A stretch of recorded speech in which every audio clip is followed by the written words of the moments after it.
We are here. We are here in the Old Money Masterclass, 5 days together, finally teaching about money and wealth and cash flow and healing personal wounds, ancestral wounds, generational patterns associated with money so we can have more, we can trust it, we can transform our relationship with money. We have a lot to cover. And those of you who know me and have been around my space for a while, you know that I normally know what I'm going to say and don't have that many notes. I don't do notes. I have little bullet points and things. This masterclass is very different.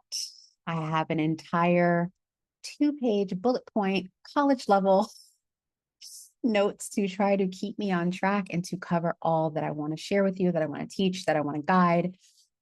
So bear with me. There's going to be a replay. You don't have to ask. If you have to leave, you don't have to announce it. But if you want to announce it because you want us to tell you goodbye and we love you and we'll see you tomorrow, definitely do that. But I want you to take care of yourself. I want you to do your best to be here in the way that feels good for you.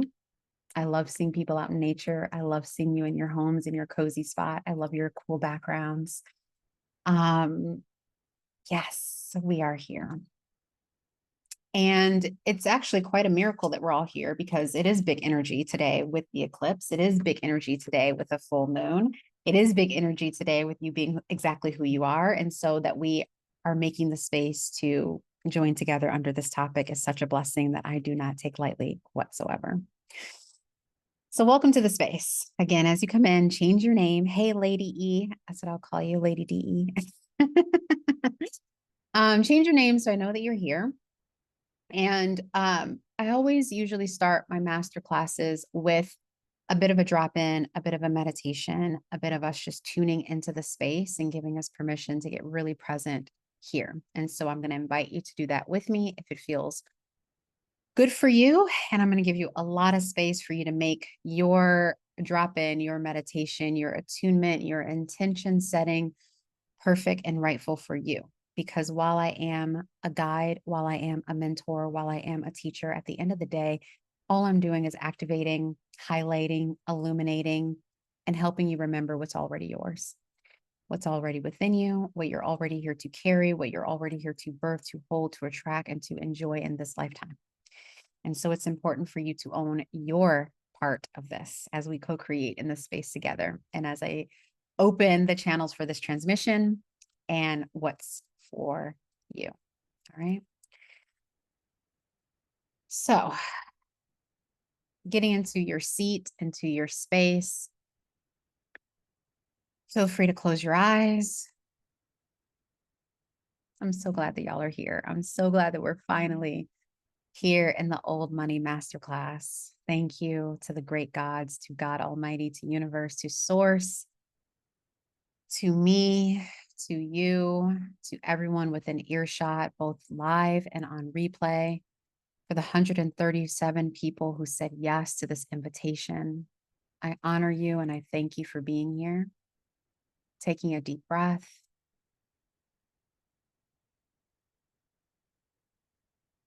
In and out.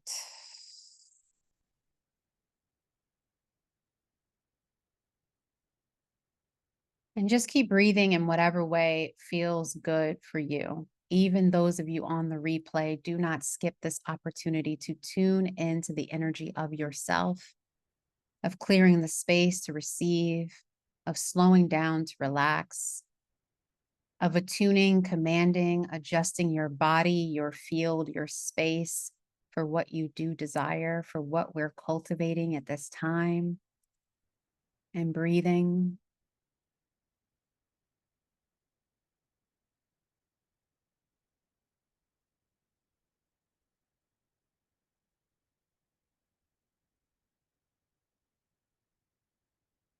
Seeing if you can drop into yourself in this space a little bit more, allowing the awkward pauses between my speech to guide you into yourself.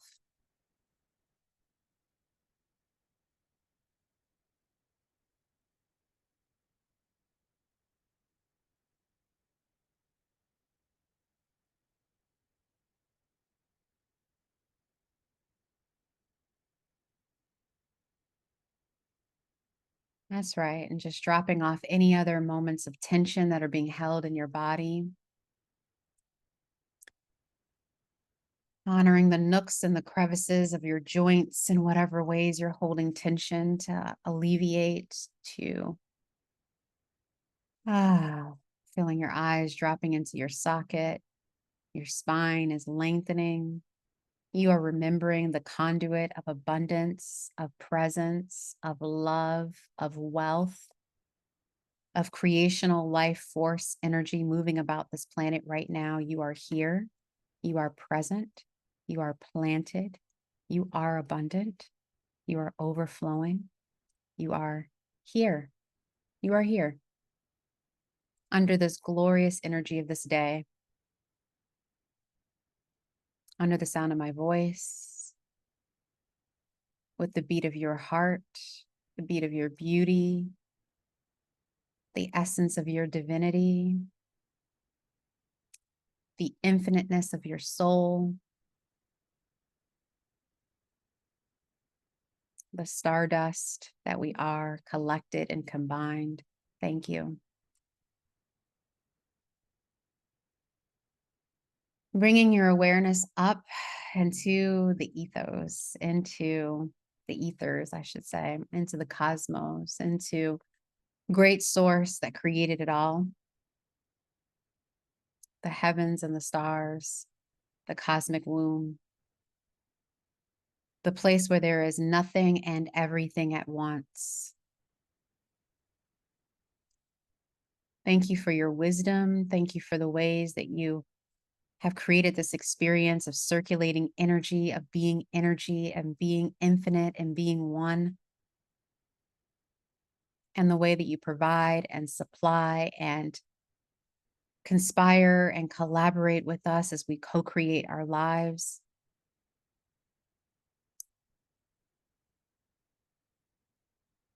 Breathing that energy down into this planet.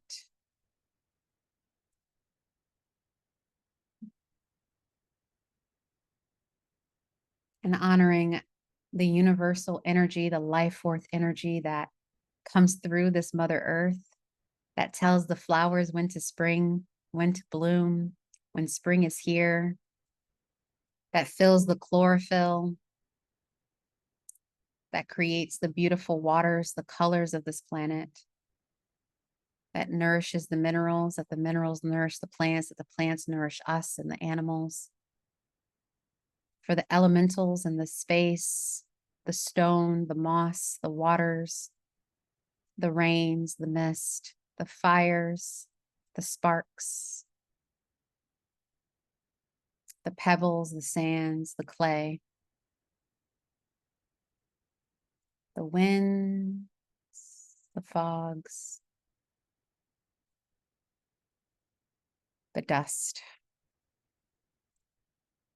The way that we all know how to sprout and renew, moving through the cycles of death and rebirth, honoring the ebb and flow, the constant flow, the ways that we can direct and work with energy on this planet. We honor you and the lands that we're on, the ways we get to be. And taking a deep breath to bow to you and the wealth that you are and the richness that you just are. You are born with, you will forever be. The many ways in which you get to create, to express, to transform, to regenerate, to shed, to dance, to cry, to sleep, and to wake. We honor the richness that is you and that is me in this place. We ask that all of our greatest ancestors, the elevated ones, the ones looking after us, who's passed the baton, to bless and hold this space. We honor and we ask our higher selves to be present, to allow us to hold the bigness that we are, the richness that we are in these tiny little powerful bodies. That what is meant for you gets absorbed into your cells, that what is lying dormant gets to spring and wrap itself around you and be alive in your body, in your field, in your home. that it touches and ripples through your life like you've never seen before, in the ways that you prayed, in the ways that you've wanted, in the ways that you agreed upon when you came into this life. We ask that we hold this space in the highest energy, that it is blessed, that it is protected, that it is loved, and only the greatest things come from it, for you, for me, for all of us in our communities, our babies, our families, our futures, and our past, right here and right now. And now I'm just going to hold a moment for you to individually set your intention for the next 5 days of why you said yes to the Old Money Masterclass and what you most desire to walk away from this experience in your life and in your lineage.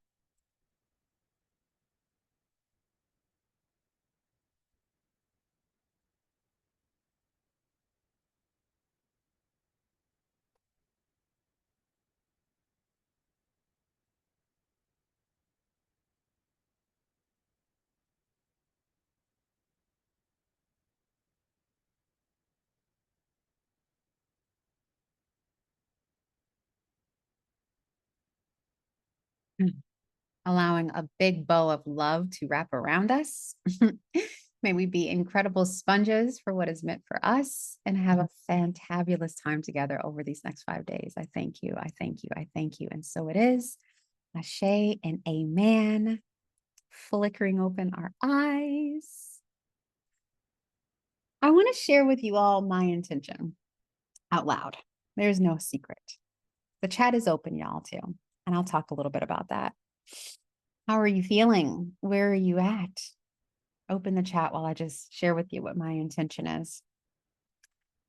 My intention is that you receive the transmission, the activation, and have a perspective shift and a remembrance unearthed in you and within you that you can then channel through your own body and determine what your next move and your next action and your most abundant, wealthy life move is next. Like that is exactly what I want for you, for all of us, and why I'm doing and I'm offering old money to heal old money shit so we can have old money hanging around us so that we can pass down more wealth, that we can enjoy more abundance in our lives. Feeling really grounded. Wonderful. That was beautiful. Thank you. Receiving and embracing. Fantastic. Beautiful and powerful. Great. The thing about why my intention is for you is that in these personal development worlds, and I'm not going to like knock on it because obviously I'm a part of it in a certain way. There's a lot of like, this is how I did it. So you could do it this way too. And that's like not it. That's not it. If you're like, well, Ash is living an abundant life, I want to do what she did, you might be disappointed because what worked for me might not work for you. But I do know that what I'm teaching and the principles and the transmission and your shares and the activation and the way that my gifts work, you're going to remember and find your way of generating, having, holding what's meant to be. Some things I've done, some things my clients have done will work for you. And there's some obviously tried and true things around investments and savings and things that do work, right? But it's not really, this masterclass is not about action and doing. There's a lot of that all over the internet. And we've all been indoctrinated and trained and conditioned to do, right? To take action, to have strategy. We all can do that. And it's also not just a transmission to feel good and have a dopamine hit. We get to put them together, receive the transmission, metabolize it through your body, and see what spirit, your higher self, your calling, your path tells you to do, and how you move and how you illuminate and resolve and release and remember and embody, and all the magical things happen. I can only give you a taste of all the things that old money is over 5 days. And it's an abundant 5 days because we just use 18 minutes of it to just get in here and attune. Trying to keep these an hour and 15 minutes. Today might go longer. But that's the reason why we've got the old money course coming up. We'll talk about that casually throughout all of the teaching. But at the end of the day, at the end of each day, we've got the things that you need to know to break up your patterns of money. It doesn't matter if you don't have enough, if you got more than enough, if you're like, how can I get more? Or how can I just feel better about all that I've got? It's in here, right? It's always going to be up to you to decide what your next move is, what your next embodied nudge is going to look and feel like.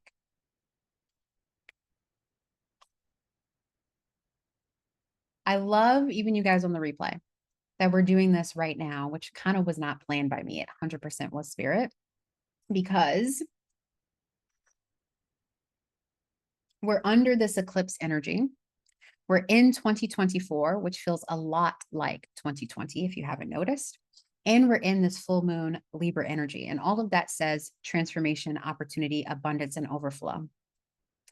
2024 is very similar. And I'm just setting the tone and we're going to crawl in, y'all. Okay. 2024 is very similar, as Adisa and I have chatted about in another space. We've got the same Super Bowl teams that went forward. We have a huge social justice genocide situation going on, much like the social uprisings we saw in 2020 in a different way, but in a very similar way. We've got large scale, like, things happening on the planet. We've got food and money scarcity coming through. We've got a new election coming through for the US folks here. And all of those send through a frequency of constriction, of lack, of fear, because our human brain loves to forget things. We forget shit real quickly in order to survive. And we go back to what feels comfortable.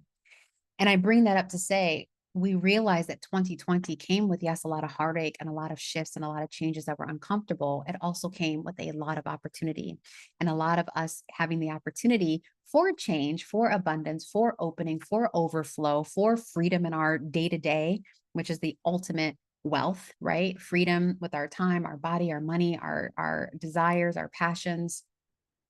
But that came by both force and by choice. And this year is similar. We have the opportunity to expand, and we have the opportunity to step into more self-trust, another layer, another step into what we opened up in 2020, right? You guys feel me with that? Let me know. This is not the year to contract. It is not the year to worry, even though as a human experience, we obviously do worry, but it is the year to explore. It is the year to deepen. It is a year to evaluate, to execute, to move into ease, to evolve, and to allow. If it's resonating, let me know. I'm going to keep reminding you guys that. I'm going to keep weaving. If it's your first time here, I'm going to give you a intro on how we work and how this moves. But for those of y'all who know, you know. So I'm sure you've maybe, if you're into the astrology, have tuned into or read some stuff about what's happening with the astrology, but I'm going to give you a quick recap. And the reason why I'm going to give you this quick recap before we dive into today's content is because I want you to realize how divine it is that we're here together, how divine it is that your soul and your spirit and your life is saying, yo, it's time to shift our relationship with money. I know it's time for me to look at this differently, or look at it for the first time, or in the first time in a way that's like a little bit scary, or whatever it might be. With this eclipse, we're essentially looking at what needs to be released, what needs to change, what needs to be let go of, as we always do with eclipses. But because it's an eclipse, that's a lunar eclipse, and it's in Libra, it's about what's unseen, the moon, the emotions, our mental, our well-being, right? That's what the moon is mostly associated with, our emotions and how we flow through and process feelings, relationship, right? And then the Libra doubles down on the relationship piece. For a lot of us, it's sitting in eighth houses of money. It's sitting in second houses of money and assets. It's sitting in our identities, our day-to-day behaviors and routines and rituals, which all of that is what creates abundance, right? With it being a full moon in Libra, it's all about the harmony and the balance and the yes and. Yes, I want to change my relationship to money. And what does that take? Yes, I've been working too hard, but also what am I supposed to do to change that and still receive?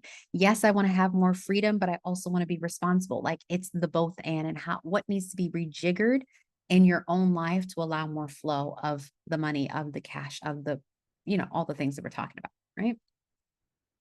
So in order for us to do that releasing, in order for us to do that attunement, in order for us to balance the scales in whatever way is rightful for your life and your path for what you need and want more money for, we got to look into the shadow stuff.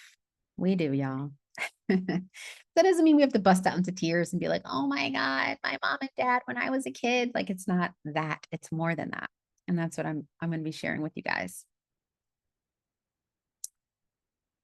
We have the opportunity to look at what have we been continually thinking and believing that causes us anxiety or makes us distrust how we are provided for and how we provide for ourselves.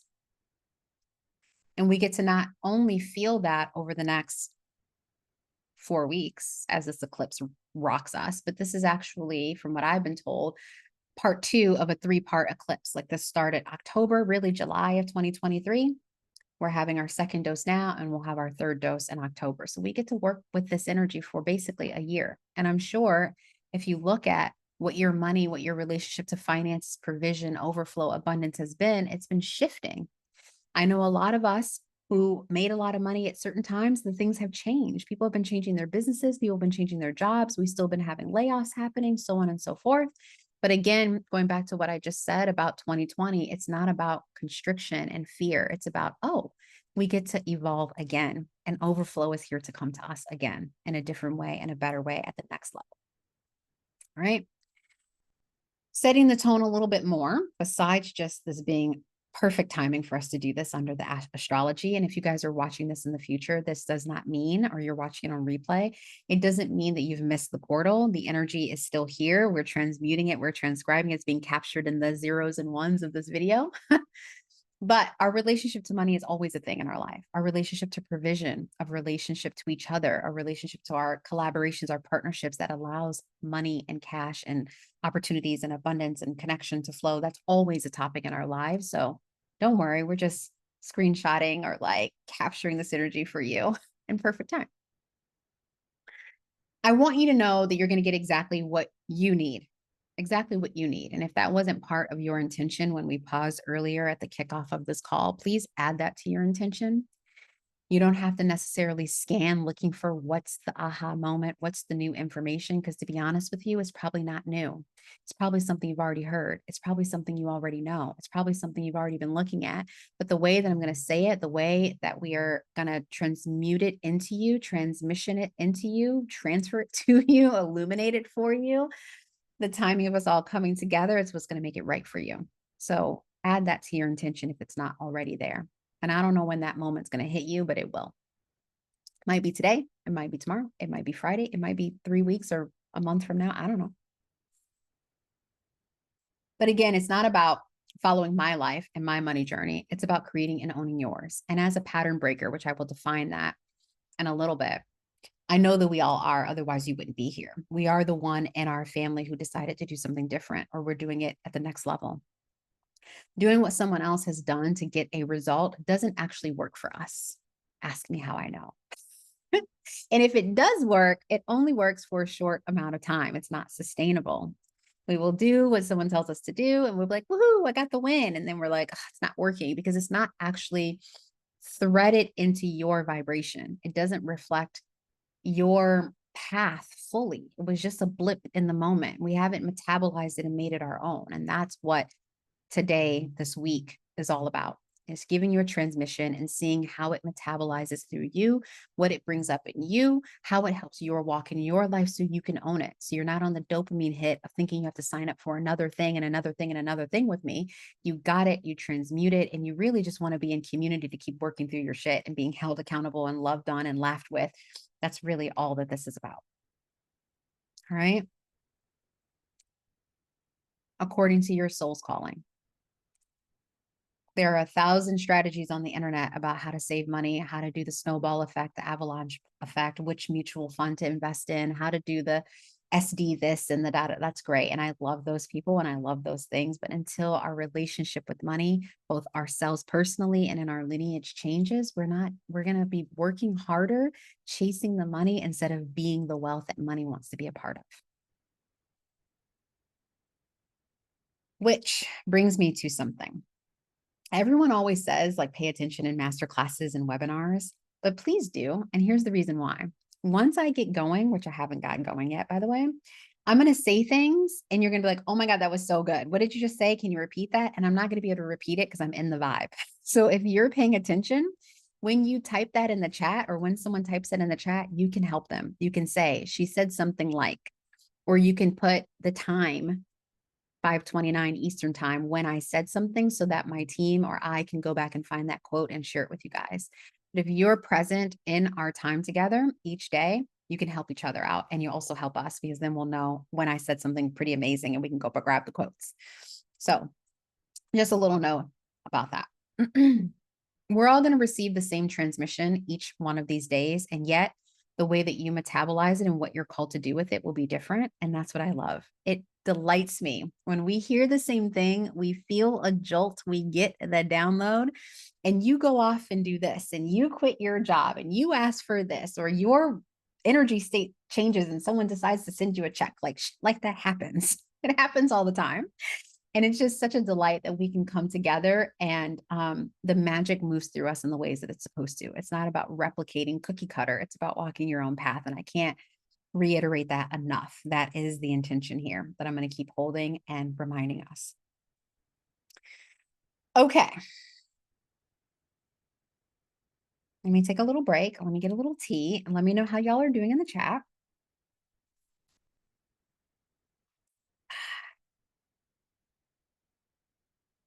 I feel that Old Money, the masterclass, is like self-study. I'm going to give you a transmission, and we're going to run out and do stuff with it. And then you're going to report back. It's like study abroad program. And you're going to see why I'm saying this in just a few moments. It's like independent self-study, but everybody in the independent self-study also wants to study the same thing. And we're all getting different things about it, even though we're all hearing similar things. Like, that's what we're doing here. So get your pens ready, get your voice record ready, take little snippets of what I'm doing. Tag me on social media if you want to, because that would be really fun. I like to see that. But I want to remind you, as it starts flowing and things start coming up as we go through these days, please honor your body, honor your fears, honor your grief, honor your emotions, right? Do not allow this to be overwhelming, especially since we're recording and we're gathering under the eclipse. If it feels a little jittery and you're like, whoa, I'm so activated, leave the call and ground yourself, put your feet on the ground, close your eyes and just start breathing, and just allow my words to be around you. Write your notes, use your pens. I like to hold my crystals, my grounding crystals, my tourmaline, drink some water, have your little fuzzy things on your body. I like to caress my body. We all know how, and I'm giving you suggestions on how to regulate, how to be present, how to feel, how to tell your body it's okay. We are awakening, we are remembering, we are shedding, we are stepping forward, we are rising, we are opening, we are receiving. I'm good, I'm here. I am pacing myself. I trust you to take care of your body. And if you need help, that's what the chat is for. And if you need help, that's what the Old Money group, the Telegram community space is for. That space is open for you until whenever we close it, which I have no idea when we will. I know right now everyone's very sensitive about community. You're sensitive about our energies. And so if you don't feel called to be in a community space, that's fine. Just know that that space is there for you if you do feel called, if you do want to share, if you do want to be witnessed, if you do want to ask a question.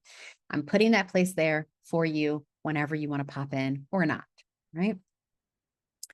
But breathe, ground yourself, trust yourself to be here. Trust me, trust yourself to be here. Trust me, trust the space. All right. Okay.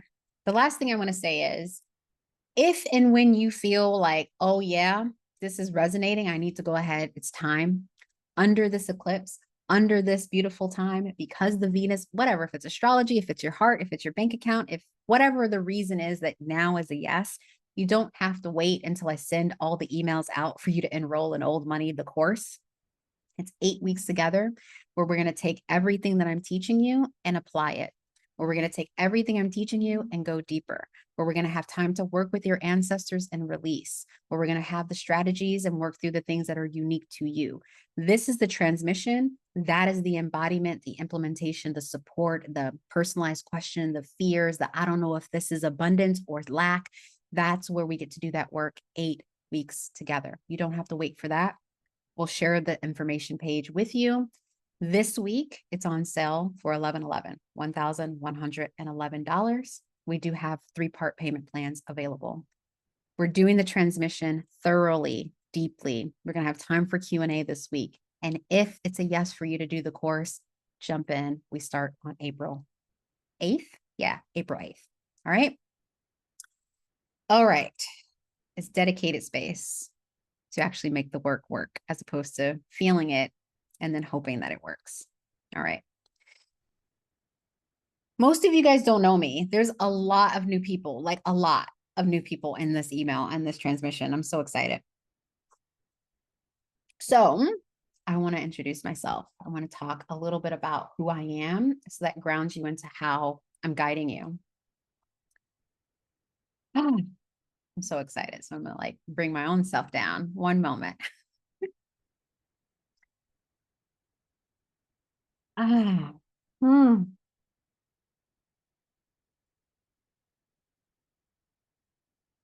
I've recently transitioned out of coffee and I'm such a latte person. Like I love lavender oat milk lattes. And my replacement for that, that is almost close, is Earl Grey latte. So I have my organic Earl Grey tea in my Elevate Mastermind cup that it was like, this is just an intermission, by the way.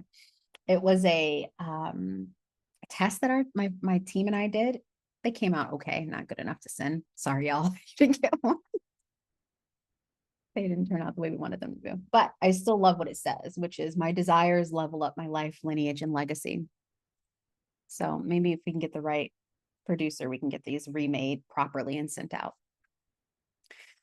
Okay. Love a lush brain breaks. Yes. Need that. We need that. All right.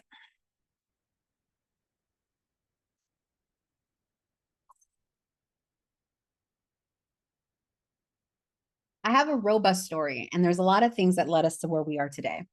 Of me teaching about money and wealth and having helped so many people who had incredible businesses or had a gift or had a great career, but could not hold on to money or couldn't monetize what they were doing, couldn't pay their mortgages, and now they have paid them off. People who were like, I don't know where my rent is coming. People who were like, yeah, I have money overflowing, but I don't actually want anyone to know that I'm wealthy because I'm very afraid.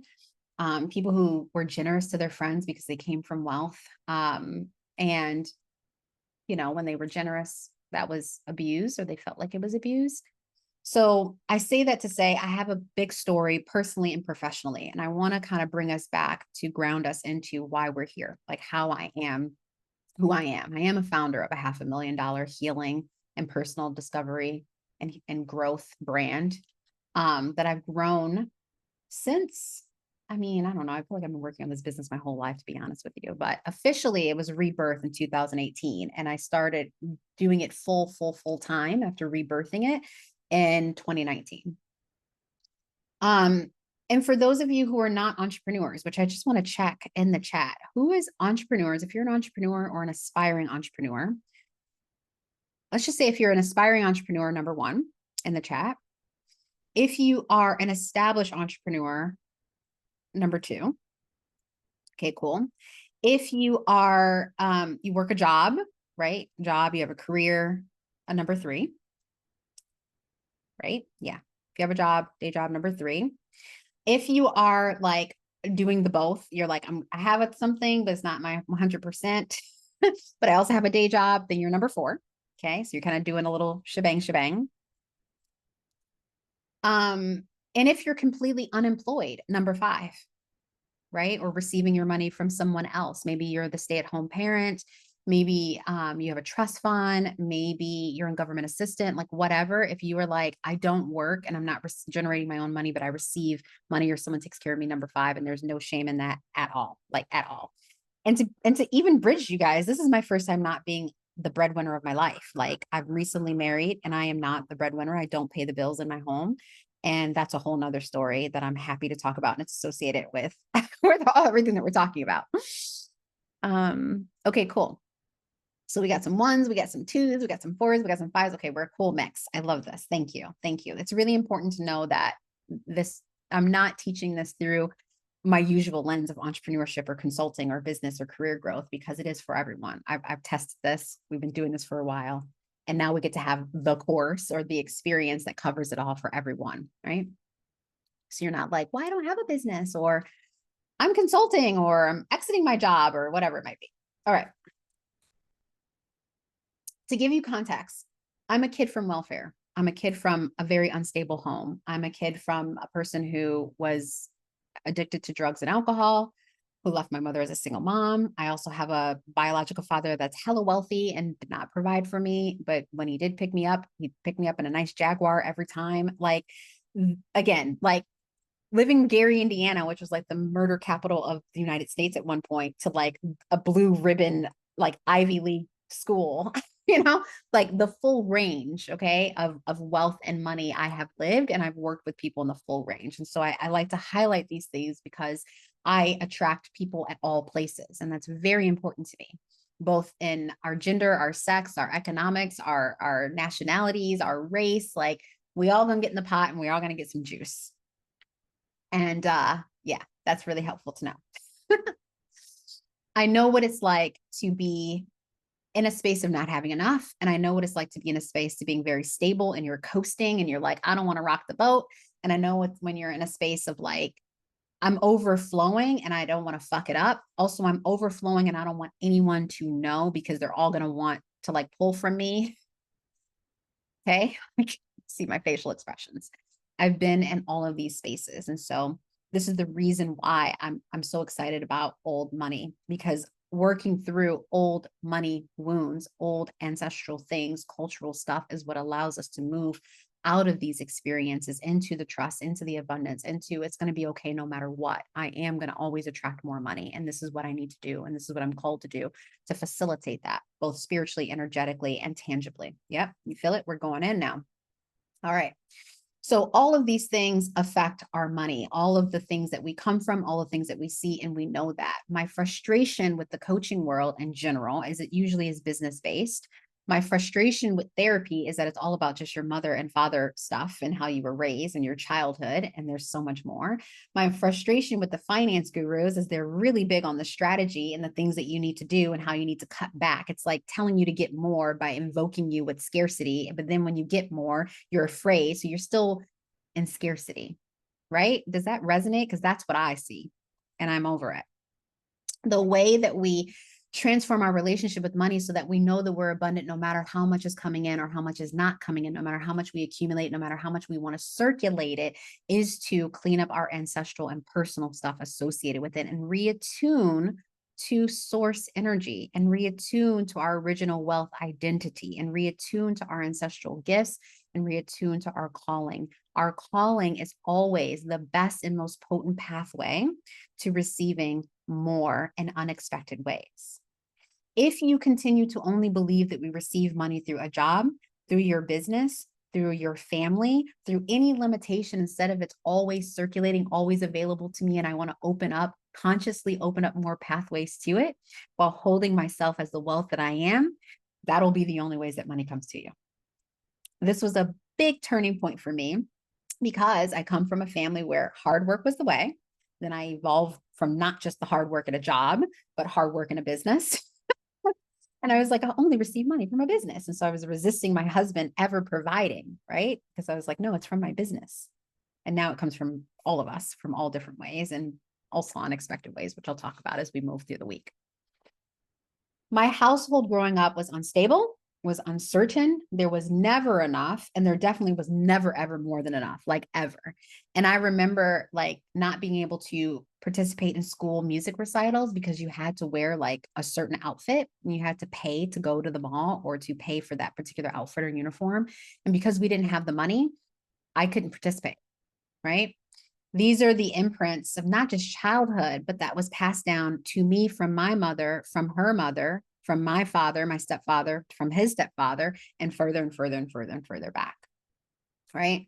So I know we love to look at our family imprint of money, but it's so much more than that. And the reason why I love that so much, and you guys will get to experience this, is that I find it's easier to forgive our parents and forgive our circumstances and elevate into our full power as a leader, as the person that's going to do what hasn't been done or hasn't been done at the next level. We can do that when we see the system that we're coming from, not the individual experience and the ways in which our grief is embedded in an exchange of a person to a person or a period in your life. It's a whole system.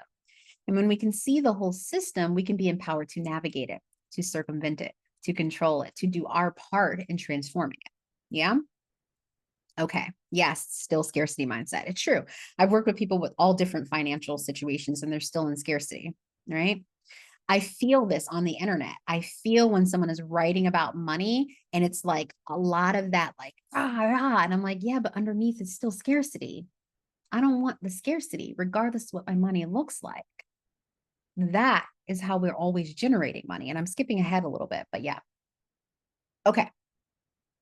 There is a definitive moment, and I want you guys to share if you know it off the top of your head. But there's a moment when we decided, when we like said a new vow, a new agreement to say, I'm going to be the one in this lifetime, in my family, in my social circle, amongst my friends, whatever, to do life differently. And specifically to do money differently. Either say when you figured that out, maybe it was an age, maybe something happened, but I want to see in the chat, do you remember the moment when you were like, I want to make a lot of money. I want to feel better about my money. I'm going to be the one who does this differently.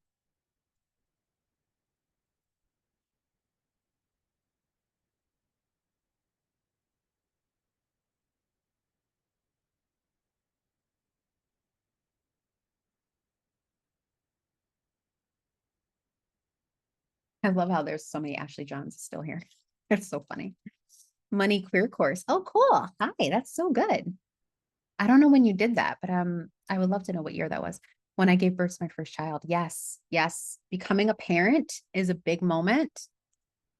A few years ago on the recovery from burnout. Yes, we're going to be talking about that. Realizing so much of my life and attitudes needed to change for me to properly live. Yes. Still broke, I think 2021. Yeah. So our current situation doesn't dictate when we decided we were going to change it. It's just a decision, like when we felt it. That's all. I remember when I felt it. I was well, there's a couple moments, but there's two that I want to talk about today. One, I was about 8 years old, and some of you have heard the story. My family, I grew up in a Pentecostal Christian Black spiritualist church.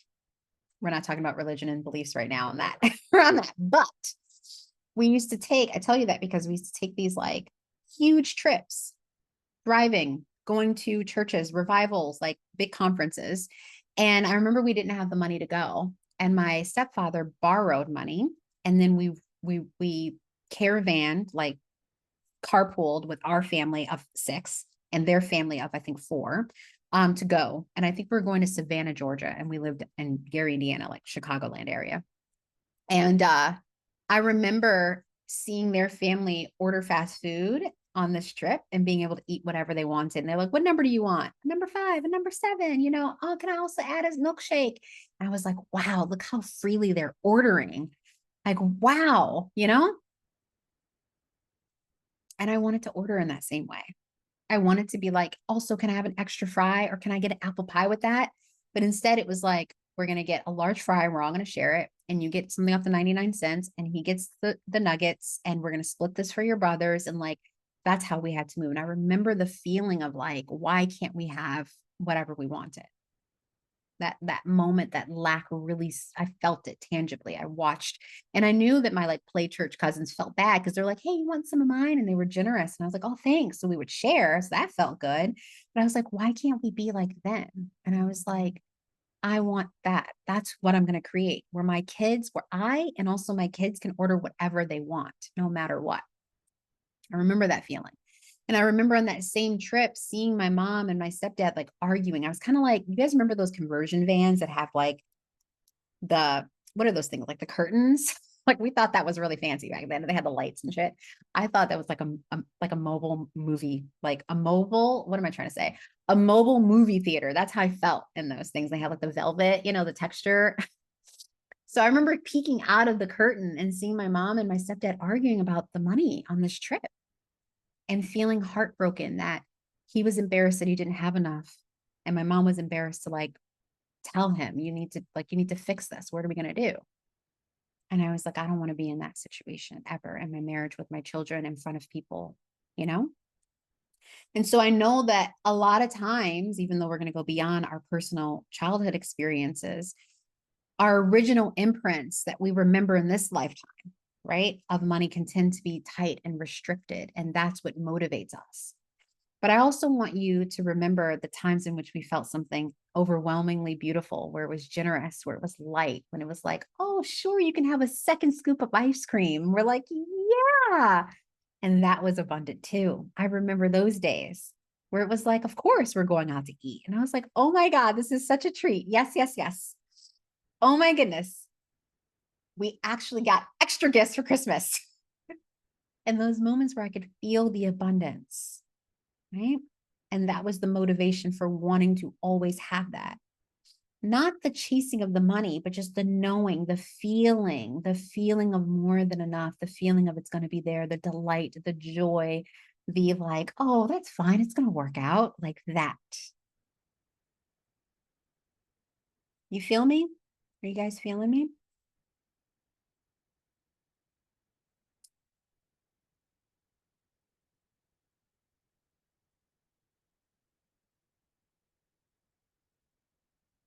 So I want to take a moment to ask you actually, this is actually a very important practice just right here. Are you mostly motivated? And again, I'm just going to do a little reminder. Those of you guys who are here live, if your name is showing up as Ashley Johns, like you can change, please rename yourself so I can address you like as you. Please change your name to your name, your real name, your first name at least. Are you motivated by removing lack, or are you motivated for desire? By desire. A lot of times, and you guys know this, some of you who've been around me for a while, I ask you when we're first deciding to work together in the mastermind or as a private client, or even in our group programs, I'm like, what do you want? What do you desire? And if it's, I'm going to come back to that. What do you desire? And a lot of times we say we desire to have an absence of something, but the absence of something does not mean the presence of something else. The absence of lack does not mean we're going to move into overflow and abundance. Sometimes we say, I don't want to ever have to worry about money. That's great. But if you're not worrying about money, then what else? What are you worrying about? What are you doing? I don't want to just not worry about the money. I want to feel confident. I want to love it. I want to appreciate it. I want to delight in it. I want to have a light, carefree, delighted, inspired, no big deal, but this is a big deal. I respect it and I can share it. A joyous, right? We have to start getting those adjectives and those feeling states. But because we've been attuned so long through society, our childhood, our lineages, culture, experiences, we usually associate with the absence or the lack of something. I'll never forget, and I use this again many times because it's truly a pivotal moment, like a door of shift in the work that I do. There is the famous clip of Nina Simone when they ask her, what is freedom, right? You guys know what I'm talking about? And in that clip, she goes, freedom is no fear. It's no fear, you know, in her voice. Yeah. And I was like, in that time, yeah, that would be freedom to not fear. That's not freedom to me. Not having fear, that's not fucking freedom. You know what freedom is? Freedom is creativity. It's boundlessness, which is still defining in the lack of, but it's creativity, it's imagination, it's overflow, it's more than enough, it's limited opportunities, it's the glass is overflowing or at least half full. It is potential. That's what freedom is. It's the no matter what, it's coming to me. It always comes to me. It's always going to work out. Miracles definitely happen. I show up and I do my part. It is impossible to resist me because I am so attractive. That's what money and wealth and freedom and abundance and overflow actually is. It's the same way that the grass turns green. It knows when to sprout. The flowers will bloom. It is that life force energy. That is actually what freedom is. That's really what abundance is. Yeah. If it is both, if you are motivated by having the lack of something and also the desire for something, it makes sense logically. However, energetically, this is how it plays out. Just guys, I'm sorry. I keep forgetting that we're actually on a recording while I keep adjusting my boobs. Just sorry. Just a little bit of ash coming through here. But I really like how I look today. I do. I feel really happy. Like I want it to feel special coming into this because it feels special to me. So I just want to keep my boobs sitting the way that they should for this. Anyway, the thing about having both, logically, it makes sense. From a human experience, does it make sense too? However, what happens when we have a positive and a negative charge? It neutralizes. It neutralizes. And that's what puts you on this seesaw experience of like, oh my God, I don't want to have it. So you're chasing something. Oh my God, I have it. I'm going to relax. And then you never quite get into that perfect spot of overflow because you're neutral. You're either ping-ponging between the two extremes or you feel nothing and nothing is happening and you're in the exact same situation, right? There's nothing wrong with this experience, but energetically, I want you attuned to it. How would it feel to move more towards the trust and the abundance and the overflow and being pro more than enough, as opposed to I want to avoid not having again? Positives and negatives are so hard to talk about. Motivated by desire more so lately. I love that. I like to think it's desire, but often I think I focus on removing lack. Yeah, I didn't realize how much I was attuned to lack. Like I really didn't, especially for someone who has a very active imagination and like runs all over the world doing whatever the fuck she wants. I watched a lot of Sesame Street and I really believe that shit, like for real. I'm motivated by a desire to feel peace and certainty. Yes, I am motivated by desire for freedom, removing lack, but I want to move from desire. Yes. Which is why I'm stuck in a weird cycle. Makes sense. I want to get out of that cycle. Yeah, I'm with you. Totally with you. So just take a moment as we start to transition in to feel, and don't get frustrated with yourself if this is tough, but if you were to feel into what it's like to have more than enough, that you are so wealthy, that you are always generous, that you can, your words are abundant, your bank account is abundant, the solutions are abundant, the people trying to help you are abundant, the opportunities are abundant, people wanting to give to you is abundant, people smiling at you, liking you, helping you, you doing those things to others, it's abundant. It's here for us all the time. The random checks will come. The client you didn't know came. Someone spoke your name and you didn't know. And here they are emailing you, inviting you to speak and do this thing. There, it's happening all the time. Feel what it's like to desire that more than the avoiding and removing the lack. I used to say, I really want to get out of debt. And I was focusing on getting out of the debt, getting out of the debt, getting out of the debt. All I was doing was still staying attuned to the debt, to the debt. So I would get out of the debt and then get right back into the debt. And then I'd be like, it's fine because I know how to pay it off. So it kept me in the cycle of constantly going in debt and making more money to get out of it. That was not the vibe. That's not what I wanted. Right. As soon as I was like, you know what? I love having my credit cards. I'm down with these business loans so that the cash can stay fluid in the business and we can do some of the projects we wanted to do. I'm down with us investing in the things that we wanted to invest in by taking someone else's money and having a loan to do it, blah, blah, blah. I'm talking about other strategies right now. But we're going to talk about that in a moment. I'm going to actually hold that. I used to be motivated by a need to simply prove people wrong.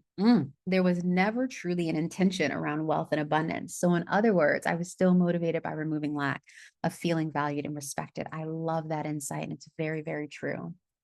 I love this, and this is very, very powerful. This is very powerful. Please remind me that you shared that because if I go into it right now, we're never going to cover the stuff today. I'm going to screenshot it so I remind myself to come back to it.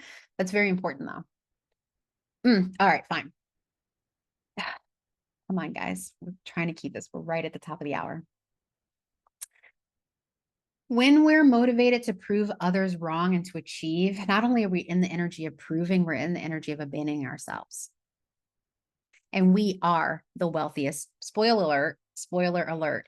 We are the wealthiest things. We, the person, you, the human, we are the most valuable thing. And we and our value gets to be expressed or siphoned or pulled upon in various ways through the physical body. Can I get your body to do some work for me? That's a wealthy thing to do for some people, right? We're going to get into we're going to get into the sociological stuff in just a moment. Your attention. They say right now, attention is everything. If I can get your attention, I have your wealth, I have your money. That's how I can get to your bank account, right? When we are motivated to prove other people wrong, we're giving them our value. When I stay with myself and I prove me, who am I here to be? What am I here to do? What am I here to experience? What am I here to create that will delight me, that will be in alignment to my ancestral agreements, that will honor my spirit, my soul, my calling, the people I'm here to touch? I stay in my wealth. And therefore, by being in it, I start doing the things that I'm called to do with ease. And that brings in the money and the connections and the people. And that's that in a nutshell. That's the cleanest I could have done that. Let me know if that lands for you. So when I was a kid, because we need to actually get into the content, Jesus Louise. Okay, we're seriously going to do this. Today is a longer day. I can feel it.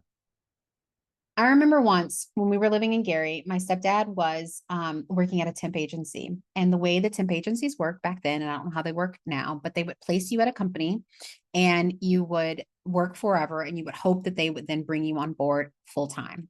So you'd be working like hourly, but if they brought you on full time, then you became a salary. It's become salary. And at the time we were like the house we were living in was just like us not being on the streets, like not going to a shelter. This person let us live there. And so we were at home and my mom would invite me or ask me to come with her on the train because at temp agencies, they pay you instead of every biweekly or once a month, they pay you every week, right? Because they don't know, it's like short-term work. So every Friday, we could not wait for the check to be mailed home because we needed the money for groceries like ASAP or to pay whatever needed to be paid. So my mom would be like, we're going to have a girls trip.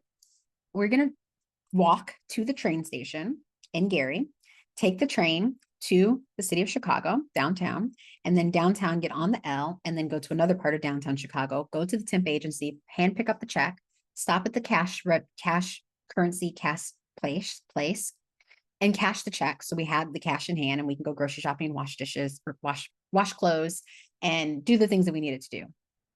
I say this to say that we were so tight with money that we couldn't even, my stepdad could not do direct deposit because the bank account was already withdrawn, right? So the money would be taken away.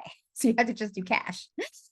And on these trips, I remember having both a lot of fun and my mom always making sure that I got like a gift or like a little thing for going, whether it's ice cream or like I used to do crafts and beads all the time or like a little thing from like TJ Maxx, something like that. And then I also, in that joy, as soon as we picked up the check, I would feel guilt and sadness because we looked as poor as we actually were coming to pick up a check, And so I say that to say, there was this moment that I was like, I am never going to have to wait for a check. I'm not going to wait for checks. Checks are going to come to me. Direct deposit's going to come to me. People are going to auto pay for me.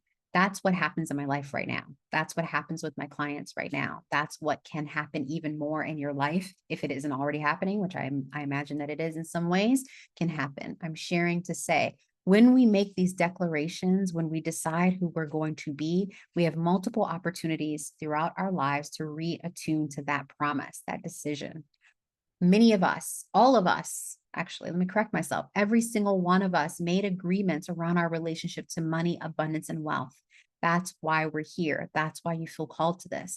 It's not just because of the economy. It's not just because we're supposed to make money. It's because you're here to transform a relationship with abundance and provision that needs to be reclaimed and remembered in your lineage through your life, And when we look at the family trees, once we're off in another galaxy and we go look at the family trees, we can see that you were here, that you did your part in many ways, including in the restoration of abundance in your lineage.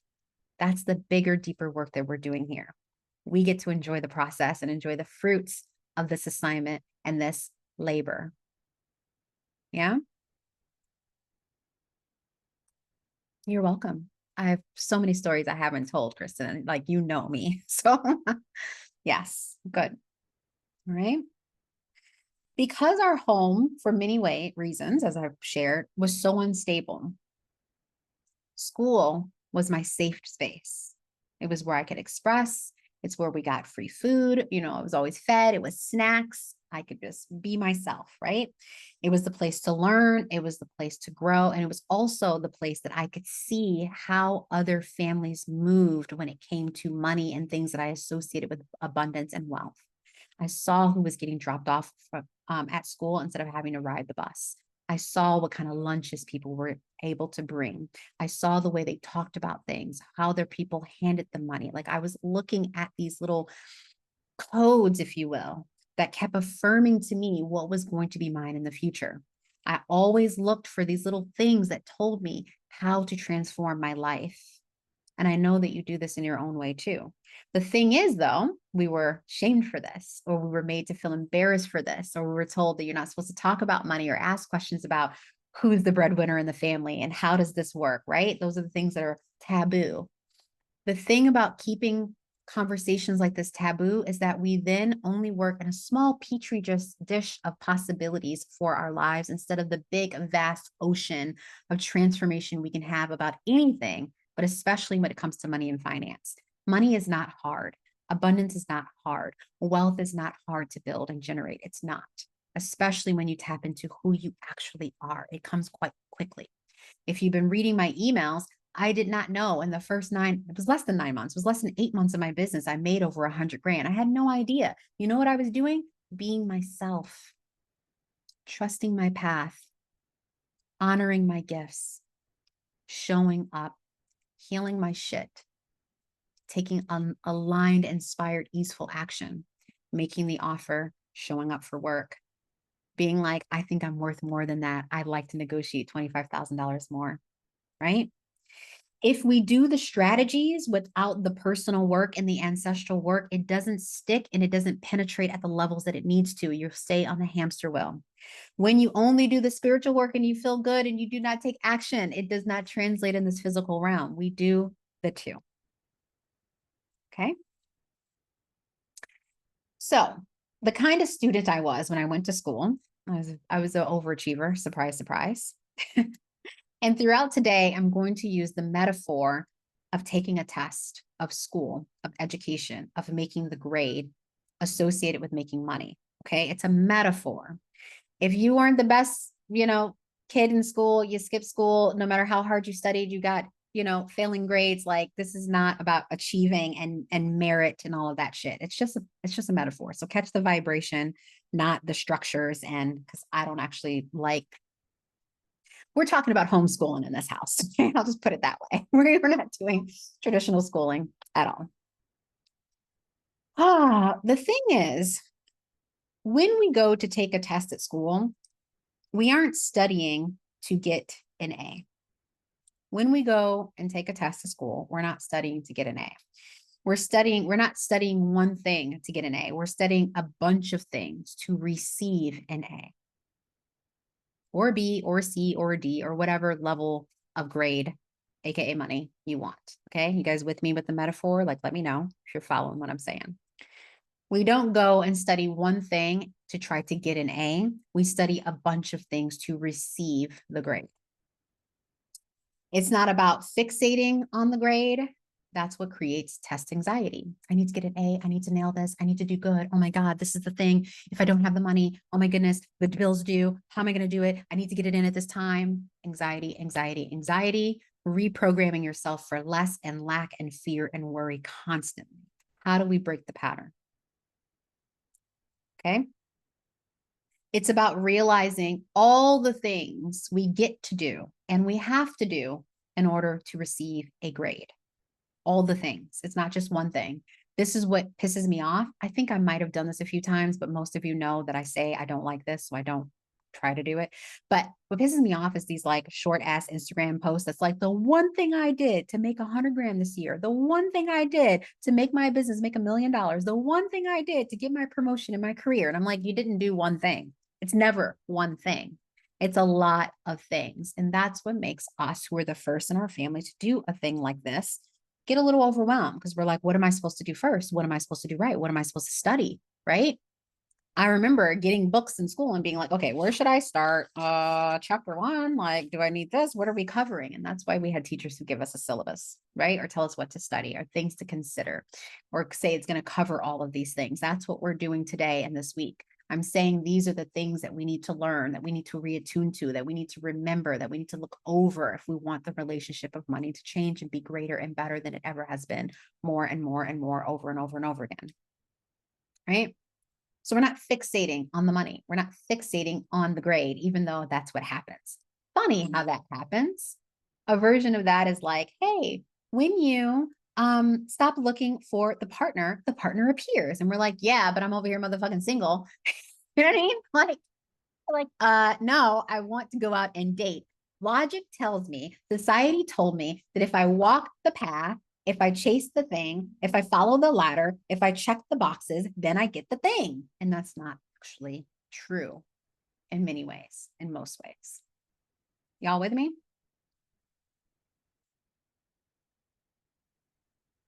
And I think we know this because many of us have purchased things, done things, and we're like, okay, that hit for a minute, but not really, you know? Okay, the grade is the result. So is the money. The money is the result. The transformation happens before. It doesn't happen with the money. It happens in you and how you show up and who you are. And we apply that to our relationship to money. There are three things. We weren't going to cover this today, but it's coming out now. There is our cash, there's our relationship to money, and there is wealth. These are three different things. Cash is a check, zeros and ones in the bank account. Cash, plastic or paper or cotton money, coins, copper, right? Cash. Money is all the things. It's a debit plastic card. It's the metal platinum Amex card. It's the checks also. It's assets. It's accounts. It's homes, like things that can be translated to money. Money is a whole different thing. It's how I think. It's what I believe. It's how I use the cash that I have in the forms that it is in, the many different forms. The wealth is who I am, how I see myself, what I value, how I accumulate, how I circulate, how I trust, how I have faith, how I risk, what I do over long periods of time to keep my cash and my relationship to money at the highest level for me and everyone around me. Right? In school, I was very, very distracted. Actually, I was a distractor because I was advanced. I would like quickly learn something and then I'd be like, you guys aren't done yet? Then I would interrupt people and they would be like, oh my God, Ash is really smart and she's very gifted, but she's always distracted and she distracts other people. No, I was not ADHD then, but I definitely became ADHD as an entrepreneur. I will tell you guys that. It's important that you know that. It's like, that's why we have notes because I'm focused here. But distraction was an important thing. It's an important thing. Remember that I'm talking about distraction because we get distracted around our relationship to money when we slip into lack and we slip into chasing. We get distracted on putting our energy on the money that we want instead of who we're called to be. Right? Big theme for today. When we're smart, as I know all of us are, when we're capable, as all of us are, it's easy to get bored and want the thing, move through the thing quickly. And because my family life wasn't the greatest, I would come to school and be like, what else can I get done here? What else can I accomplish? What else can I add to my plate that'll get me to where I want to go faster?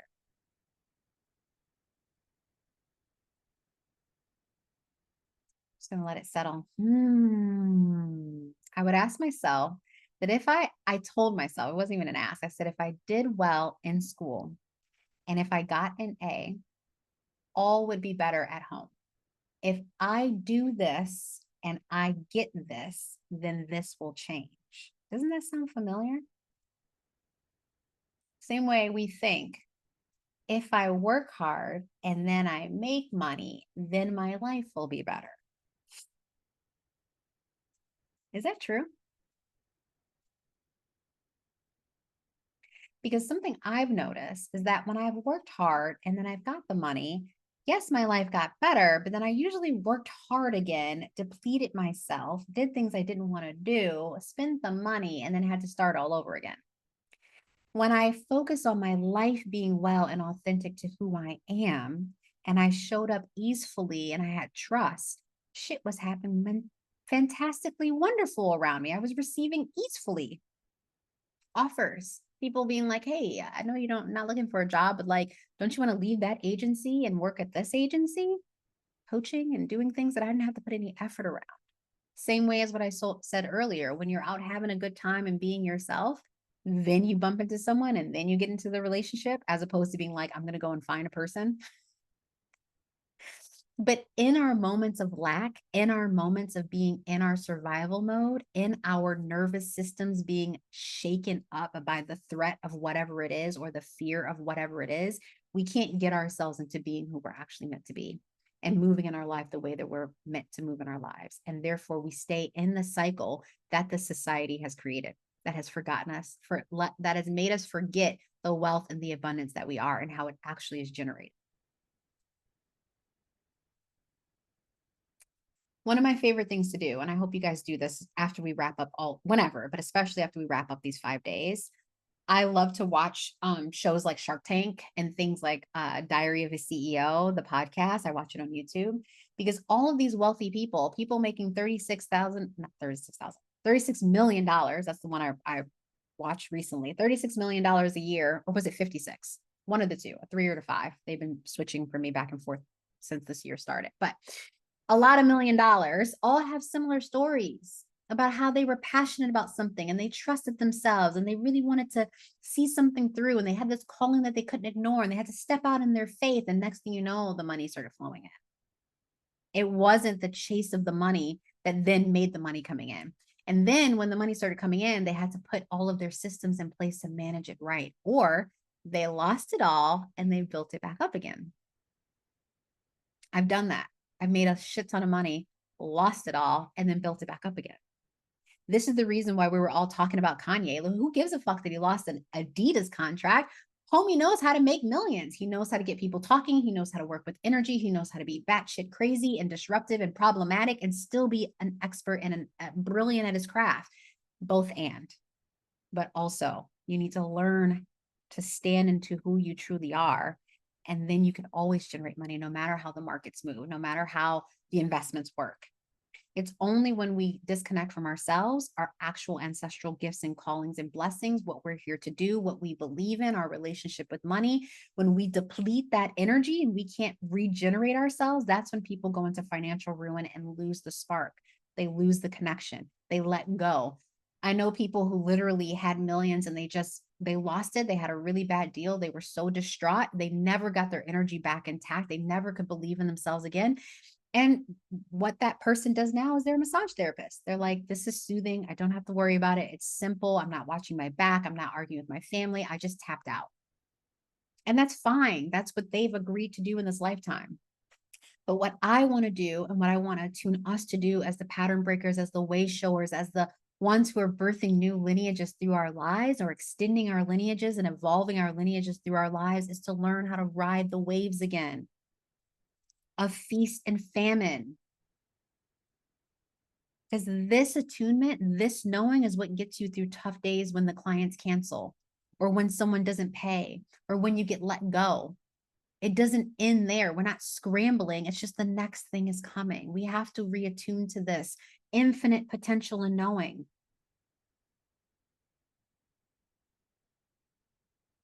I've definitely found the more I do things I love and work with people I vibe well with, the more they find me without me trying. Yes. Yes. All right. So this is the pattern.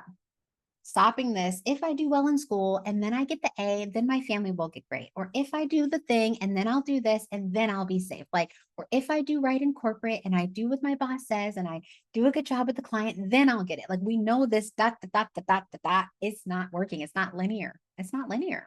We have so much more energy to work with. And that is right there is a code around abundance. We don't have to follow step by step. That's not going to get you to the overflow. Now, in your day-to-day work, do I show up regularly to write? Is that a linear experience that I'm going to write what spirit tells me to, and I'm going to work on my book, and I'm going to post my things on social media, and I'm going to show up every week for Elevate Mastermind? Of course. It'll make us think that it's because I did this every single day consistently over this time. This is what happened. There's a component to that. But before you can ever even get to a space of showing up consistently and the way that is unique to you, because my definition of consistent as a triple Pisces is very different than someone who's a Virgo. And I know because a lot of my coach friends are fucking Virgos and they're killing it because they have that shit organized. That ain't happening over here in this Piscean world, you know, in the spiritual world for me. So your definition of consistency and the energetics that you show up gets to be coded based on you attuning to this and understanding this for your own self. Is that making sense, guys? Let me know. We're coming along. The thing is, our family lives, not just the family we're raised in, but the whole family we're connected to, which you guys are going to meet those folks, is that our family life affects how we're showing up, how we move. We know that already.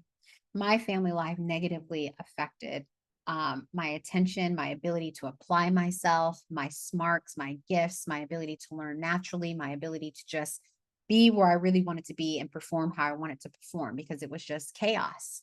And that's what we're coming into this money conversation about.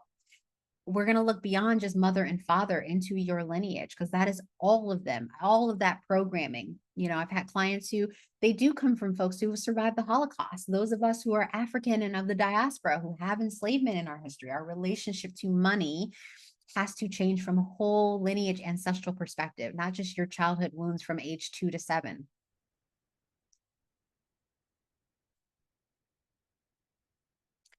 Eventually I dropped out of high school. Let's get back to this. Let's get back to the thing, because we're going to keep this little theme about school. It's very important. You'll see why.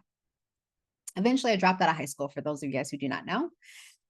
And I still ended up going to college, graduating with a bachelor's of science on time, the exact graduation year I was supposed to graduate, and with honors. And now run a multi-six-figure business with profits, not just a multi-six-figure business, because anyone can have revenue. Anyone can have cash flow, but profits, right? The business invests, I invest, we have savings. Yeah. How did that happen? How do you go from dysfunction, trying to prove yourself with grades and a fucked up family, to this? How did that happen? I did not have a fairy godmother come in. I didn't go to an Ivy League school. No one has backed my business. The business has its own loans because it had its own loans. No one gave me money to save, like nothing, right? How does that happen? How does someone like me get a six-figure salary when everyone in my family is blue collars, never worked, never earned more than, I'd say, $52,000 a year? How does that happen?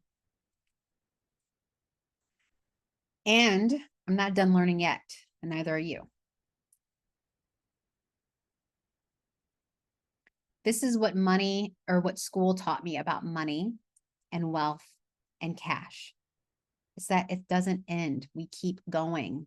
We keep learning. Just because you have a rough year or a rough couple years, you come from a rough family, doesn't mean that you're not capable of transforming that. It tells you exactly what you have to overcome. This is why I love ancestral work, because when we look right into the lineage and we connect to your soul, you're in this reconciliation experience of like, who am I and what am I bringing into this life? And what am I clearing out? What is in my lineage that is going to help me create the life and the wealth and the overflow that we've forgotten, that I get to bring up and harness in this life and restore? This is a two-way street. Just because my family is are immigrants doesn't mean that you can't be the one that has all of the money and all of the things, or actually just have a decent income, you know, a upper middle class or a middle class income, but doing what you love. That's easeful. That makes you feel wealthy and healthy in your body, in your spirit. Maybe your wealth isn't just the money. It's that at the end of your day, you're still pleasant. I would have loved that in my house. Everyone, not only were we tight with money, we were tight in our attitudes because of all of the stress and what my parents did to make ends meet, right? So when I'm talking about wealth, it's the full thing. Obviously, we're here to see the money. I'm not going to get all woo woo and say that felt great, but I want you to understand that's the whole gamut. My mental, my emotional, right? My physical, my home life, my money, my relationships. The wealth is all of it. To have people say, I want to work with you. I see this in you. That is a wealthy experience for me, that I can just be myself and my gifts, keep doing my trainings, keep helping people. And people come to me and say, you touch my life. That's wealth. That's life changing. That's lineage changing for all of us in our own ways, right? This is just my version of it. Your version of it looks and can be something else. Yeah. The point here is that we all study differently. Your studies and all the things you're going to learn and all the ways you're going to apply it for your money and your wealth, it's going to be different than the person in this class. Some of us are going to take notes and cards like I'm doing right now. Some of us need some tutoring. Some of us need some workbooks. Some of us need some study groups. Some of us just need some music and some meditation and some good vibes and some sunshine, and everything starts to change. Some of us need an encouraging voice to point out the ways that we are sabotaging our own studies, not showing up for ourselves, too afraid to offer, too afraid to ask, too afraid to hold the boundary, right? That's what we get to do in these types of communities and this type of experience. We have to think about what impacts how we take our tests, how we show up in school. Is it the environment? Is it your food? Is it a good night's rest? All of these things actually matter with generating money. And if you don't think that's true, I'm going to show you this week that it 100% is true. 100%. The biggest decline in my business that I've ever experienced was when I was in clinical physical burnout and didn't know it. And can't even tell you why. Actually, I can tell you why now, but at the time I couldn't. Money, our abundance, our wealth responds to our physical state, who we are, who we are. When we show up at the top, the best candidate for a job interview, but we have insecurity and lack, and we don't think we're worthy for the higher salary, guess what? They're not going to give you the higher salary, even when you try to apply the negotiation strategies, because they can feel it in your vibration.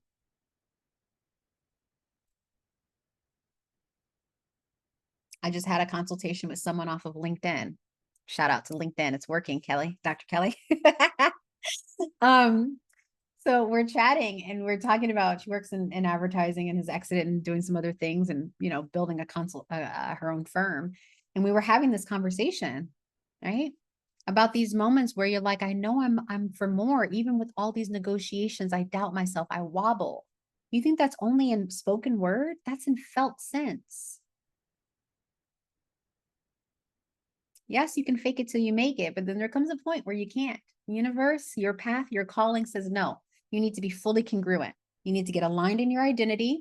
You got to put your big girl pants or big boy or big person pants on, or panties or thong or whatever the hell, boxers, whatever you're wearing. Put them on and let's go. And let's go. So we're not done learning yet. Money is very much so the same. We're going to ride the waves and we're going to learn how to ride the waves. I love when we feel money coming into our lives. I love when people tell me they got their first corporate contract or they allowed themselves to go on a vacation and a magical thing happened, or when someone sends them something or whatever, things happen. I love it. I'm like, yes, it's happening. And ride the wave. Ride the wave. Old money only comes when we learn how to master things that allow money to stay with us for long periods of time, not just the chasing, not just the earning. Okay. So you can start with much and have a dip and build it up. You can start with a little and dip lower and rise to millions. The game is here to play, but because we are attuned a lot to lack and fear around our money, we don't even want to play the game. We're like, oh my God, I made some money. Oh, I don't want to lose it. Oh shit. I watched this with one of my clients right now. He's a male, so I'm going to talk about him as that. He's really funny, very powerful man. And he gets an influx of money and he's like, oh my God, I did it. Yes, this is great. And then I'm like, cool, let's talk about your money. What are we going to do with it? How does it make you feel? What about your girlfriend? All these things. And then he's like, well, I'm going to set this aside because, I don't know when the next one's going to come through. And I'm like, oh no, let's talk about what's happening here. What's happening? Do we no longer believe that more can come? It's so quick, these little behaviors of scarcity that slide in out of logic. But if we rely only on logic when we are doing transformational work, we will fuck ourselves. You got to do both. There's a time to be logical and there's a time to push against logic and go off of the energetics that you want to be coding your life with. That's a good quote. Because it is. And we'll move into logic and we'll be actually recoding ourselves for scarcity. We'll be setting ourselves up for disappointment. We're planning for failure. That doesn't mean that we run out and we just invest our money and give all of our money away and be like, well, more is going to come in before the next mortgage is due. I'm not saying that. This is when we get into the workshopping. What is spirit saying to you? What does your intuition say? What does your plan say? What are you uncoding from? What are you remembering? You only know that when you step into living your life, transforming your relationship with money in real time through the action of it, through conversation, through community. Instead of continuing to learn how to work with our money and ride the waves of the ups and the downs and the ins and the outs and the embarrassing things and whatever else, right? Because I have a buttload of conversations. Like, wait till I show you guys the spreadsheets from the last couple of years. You're going to be like, what the fuck were you doing? It's going to be fun though. I didn't edit them. I didn't do nothing. They are the actual spreadsheets. You're going to see exactly how I ran my life and my business personally and professionally. But we stopped learning. Most of us, and you guys tell me in the chat, if you actually went to a high school that teaches you about money, or you went to a college that taught you about money other than accounting, which I hired an accountant. So why the hell do I need to know accounting? Like, I want to know in the chat, but most of us did not. So when were we supposed to learn how to generate it other than have a job or make more money by selling in our businesses? When were we supposed to learn how to create our own relationship with money, not just what was given to us or we passed down or that we witnessed or we inherited or society told us because we're a woman, we're queer, we're gay, we're trans, we're male, whatever.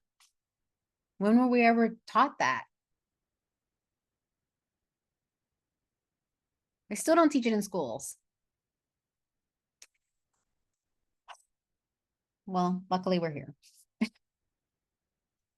Instead of learning, we move into overdoing and over-functioning and over-efforting and depleting ourselves. That's why so many women and people just in general are talking about being burnt out, right? I have to keep chasing and doing. And my frustration and what I've been seeing a lot from the industry of on LinkedIn is that now everyone's popping up and offering retreats for relaxation and more meditation. That's just maintenance.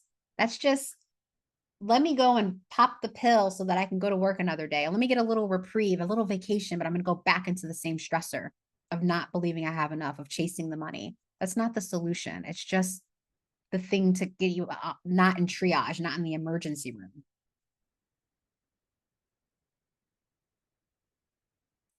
So I'm curious, how many of you identify as a student of life?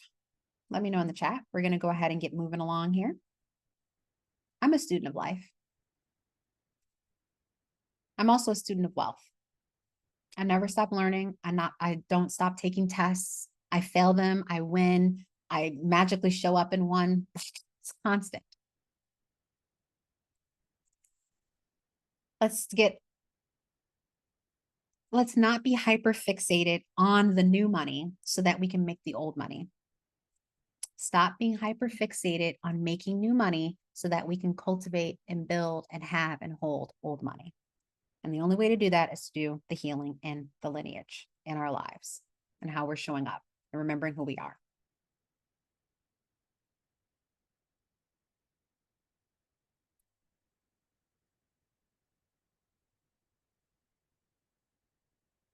I'm going to tell you guys this. I love the whales. Thank you. I love whales. How'd you know that? I want you to stop limiting the potential of your life based on where you perceive your finances are. That is the quickest way to generate abundance and cash flow and wealth in your life and opportunities. Stop limiting the potential of your life. Stop limiting your passions. Stop limiting what you're called to do because of where you perceive your finances are currently. You'll forever be in the handcuffs of money if you do that, instead of sitting in your wealth throne and calling money to you and saying, this is what I need it for. This is what I need you for. This is what I want us to do together. This is what I want to create. This is how I want to give it. This is what you're going to do to serve, to help, to support, to evolve. Yeah.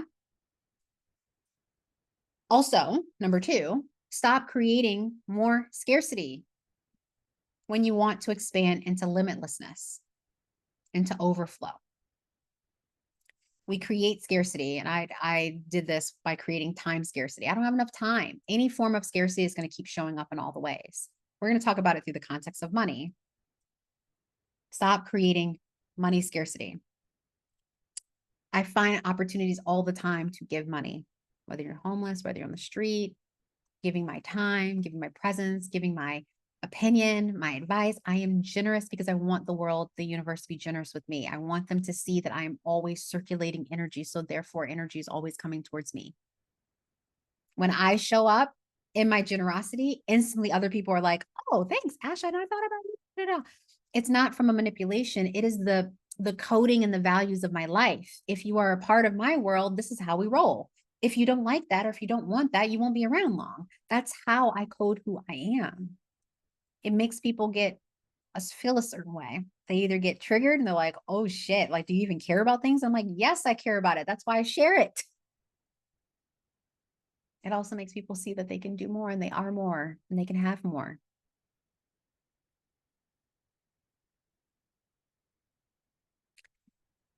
In order to do that, we're going to look at these principles that I'm going to be taking you through over the next 4 days. Okay. If you haven't noticed, today is an attunement. It's us stepping in, it's you kind of getting my vibe, feeling into this, right? It's a warning. If you want to hop out now, I won't take it serious. I won't take it personal. It's not about making 10K in 5 days, 10 days, 30 days, although that can very much so happen. It's actually not hard. I can help you do that if that's what you would like to do. But I'm only going to help you do that if that's what you really want, if you're going to do the other work that evolves who you are, that evolves how you move in this world. I can't do one without the others. You will make more money. It's law. I have people send me DMs all the time being like, hey, I didn't tell you. And I'm like, thank you for telling me a week later, a month later. It's cool. It's just fun. This is an invitation to play the game of life differently, especially this year. It's big energy this year. Big energy this year, particularly in the area of how we get to receive, how we get to have, and how we get to circulate your money. I want you to walk away being like, I never thought about it that way. Let me test what she's saying. Let me see. It's a gift. Old Money, the master course, or the master course. I guess it is a master course. This masterclass course experience is a gift to guide you into reclaiming who you are as a wealthy human. You're already wealthy. Now we can have some money and some assets and some opportunities that match it more. And for you to clear any and all inherited wounds and traumas and narratives that tell you that you're not already worthy, not already wealthy, not already capable. Letting it be easy, letting it flow to you, letting you feel the nudges that tell you to do something. You know, I got a nudge the other day and I was very surprised, very surprised. I got a nudge randomly that was like, empty out your Robinhood account. Again, this is my second time doing it, my Robinhood investment account. And I was like, why? Why would I do that? This is the time to be keeping things circulating, right? And I was like, that's weird. And I did. I just went ahead and listened. I was like, whatever, I'll do it. You know, someone called me and they really needed it. And I was so glad that I had like the exact dollar amount. I was so glad. I was like, wow, well, this was just money I forgot about. And here's the kicker. Oh my God, this is going to make this even better. This Robinhood account, when I opened it the second time, was just like play money. Like I literally was like, whatever, it's 2020. Oh, shit, that was 2020 when I put it in. I was like, I heard this thing about this stock called D-Dog, is like a tech thing. So this guy in my hallway in my building was talking about it. I was like, fine, I'll throw some money in that. I'll throw some money in Pinterest. I don't care. Let's just see what happens since the economy is so crazy. I forgot all about it. Forgot all about it. Someone hit me up and they really needed that money. And it was the exact amount. And I was like, I wasn't even thinking about this money. And Spirit literally just told me to just close this account. So sure, you can have it. I wasn't doing anything with it. I never thought I'd be in that position. And I also always knew I wanted to be. And the interesting thing is, Spirit told me to empty that account. and I didn't know how to do it. They changed the platform from the time I emptied it out before. And so I was like, how do I do this? And it was like 5 days to transfer, and I got all these things. And the money came through like the day before that person needed it, like hit me up. And I was like, wow, I feel that excited. I still feel like, wow, to be that wealthy, to be that trusting of money and abundance, to be that generous, knowing that it's always going to come back to me. It always does. This is the kind of person I want to be. You can be your own version. You don't have to be like that with me, like who I am, but that's how I want to be. I've always wanted to be the person that had more than enough.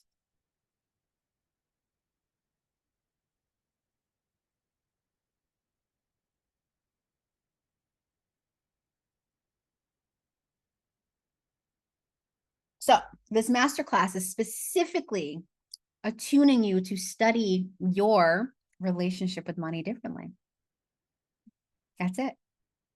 The course will do all the strategy, we'll do all the actions, we'll get into your niggly bits, talk to your ancestors. Here, I'm attuning you. So should you not move forward with the course, you've got a lot of what you need. Opening the doors, opening the possibilities, clearing the debris, shaking you a little bit with love. With love, always. We get to get into all these chapters of the book. We get to explore, we get to study it differently on various topics. Money's no different. I love, what is that podcast that's like how she built that, how they built that, Diary of CEO. I like it because you get to see all the different ways people accumulated and created wealth and how they lost it and how they gained it again. Look at that. Families who 5 generations had money. We're going to talk about this. Because side note, I'm saying it here for the first time publicly. There's a new branch of my business opening up that's about, there's a lot of new things, but this one's important. That's about managing businesses for families, generational family business management. There we go. Boom. And it's so interesting to see when people accumulate wealth, how quickly it leaves their family and why. There's those of us who are just trying to get the money. Those of us who are trying to get it to stay. Those of us who are trying to keep it staying for a while. Like, what is up? And I find this to be they all have the same theme. And then I was like, okay, well, these are the people I'm talking to. Maybe it's just who I'm attracting. And then I did some research on the internet and they're saying the same thing. So I'm like, okay, this is the thing. This is the wound and trauma that keeps happening in families when they're trying to keep their wealth, their gifts, their abundance, their reward, and circulating amongst themselves. Why does that keep happening? Side note, we'll come back to that later. So old money wounds you've inherited and created in this life so far get to change into old money wisdom. That's what we're doing. We're alchemizing the wounds into wisdom and into money. So that helps you to receive, have, and hold money that goes old with you and changes your life and the trajectory of your entire lineage, forwards and back. I used to hate the phrase forwards and back, those of you guys who are new to me, because a lot of people say forwards and back, one, out of context. And I say out of context because, well, it's not one, out of context. They say, I'm going to change my lineage forwards and back out of context. And there's 2 ways that it's out of context. One, that saying is originally, from what I understand, an indigenous Native American term because they have specific rituals and practices that allow them to do things forwards and back in the lineage, right? And all the ritualists and all the spiritual people with their, if this is you, I'm not like, I'm sorry, but I'm just going to say it, with their dream weavers, got into it and started saying it, that's where it came from. So if you're not doing the rituals that actually do things forwards and back, you're not actually doing forwards and back. It's just a good saying. Another reason why I don't like it is because a lot of people aren't even working with their ancestors forwards and back. That's what we do here. You are going to be connecting with your ancestors and dealing with your money wounds forwards and back, not just in your childhood, not just in your day-to-day right now, not just in modern times. It could be 3 generations. It could be 7. It could be 14. I've worked with people that had to do 105 generations back. You work with the ancestors, with the energetics of your family. We do that here, forwards and back. Okay? Which is going to be a delight. Okay. All right. The last thing I want to touch, and we're literally wrapping up. We did it less than 2 hours. Good job, Ash. 45 minutes over what I thought, but that's okay. First day is always a lot because we're like so excited taking in all the information, weaving it all in. We'll settle in.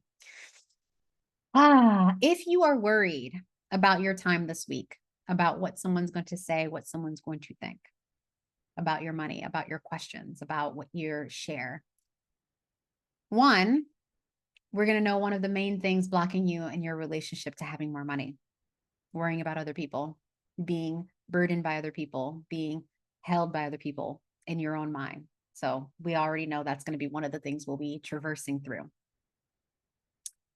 And that can show up in many different ways. So I feel safe if they're judging me, this happened, blah, blah, blah, blah, blah, all the things. But that's number one. The second thing is, while you're worried about them worrying about you, they're worrying about you worrying about them. So really, I've called in good people. We're fine here. I don't care if you're making $100,000 a month, if you're trying to make $1,000 a month, if you're $10,000 in debt, if you're $100,000 in debt, it doesn't fucking matter. It's just money. And that is the most beautiful, beautiful moment for me. I'll give you a little snippet of the story, but I'll tell you more. There's a moment in my life right before I rebirthed this business on American soil, because before it was just not LLC'd and not legal, but we were doing what we were doing, out in these international streets. I remember being in Australia with $12.52 to my name, and it wasn't even in one bank account. It was in 3 different bank accounts, okay? 2 Bank of Americas and 1 Capital One account. And I was like, oh man, what am I going to do? And I didn't have a job and I didn't have any clients laid up. It was the most abundant moment. In that moment, I said, what am I going to do? What crossroad am I at? Who am I becoming? Who am I going to meet? What is my plan? How do I feel? What is this teaching me? It wasn't even, I think it was like a month later, I put this in my email. $85,000 contract, first international client, Australian client, waitressing job for fun, tips, meet people, new apartment. Wealth and money is always moving. It's not hard, but it will require us to remember who we are, to shed our shit, to let go of the old money wounds, right? Stop pimping ourselves out for the dollar and be in it for the long run, to enjoy the waves, to honor the flow, to show up boldly, to share, to witness each other, right? We all have money wisdom up in here.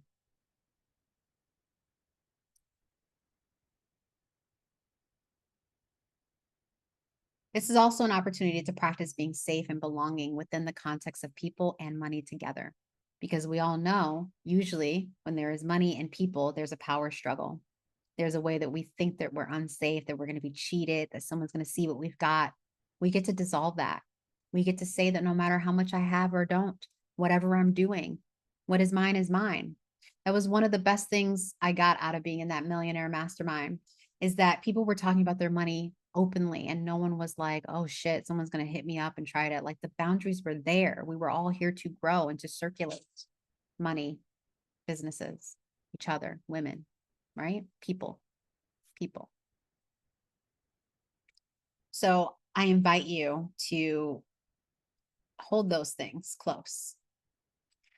My desire is that you get to step into a level of mastery of being a student, mastery of being a student of your own life, of your own path, of your own relationship with money energetics, and your own relationship to showing up for money the way that you want money to show up for you. I'm going to give you this tidbit right now because I wrote about it in my emails. One of the most common things, because of our wounds associated with capitalism, which, by the way, I love capitalism. If you think that we are healing from money and I'm anti-capitalist, no, honey, I'm not. That also means that I do not like this current expression of capitalism that is slowly dying in this world. But if the real definition of capitalism is I can make as much or as little money as I want. The government cannot control that. I pay my taxes. There is no cap. There is no control. That's very important to come back to the real root of it, not the distortion, not the yuckiness, not the hurt, not the pain, not the fear. And what I often see is we're saying we want more money, but we want to still believe in the negativity. We don't want to let go. We don't want to open. We don't want to say, Money's not the problem. It's not the money. It's the taintedness in our heart. It's the disconnection from each other. It's me not showing up being the person that I'm called to be. It's me playing small. It's me not holding boundaries. It's me disregarding others potentially, or only regarding myself. Like those things is what makes the experience of money not so great. But that's not who we are. And that's also how all of us are as humans. So we get to continue to work through evolving as humans. So our relationship to stewarding our wealth, our money, our power, our assets feels as abundant as it actually is. It's only when scarcity comes in and we fear survival that the worst of us comes out, and that gets channeled through our relationship with money. So I often have people who are like, oh, I want to make a bunch of money. I'm an activist. I'm a this, I'm a that. I'm a Black woman. I should have, or I'm a queer person. I'm trans. And, we're being targeted every day and I should have money. And I'm like, well, great. Let's heal your relationship of thinking that only white men deserve it or that you're bad for it or da da da da da da da da. You know the narratives, you know the stories. And if you don't, we'll be revealing them in just a few days.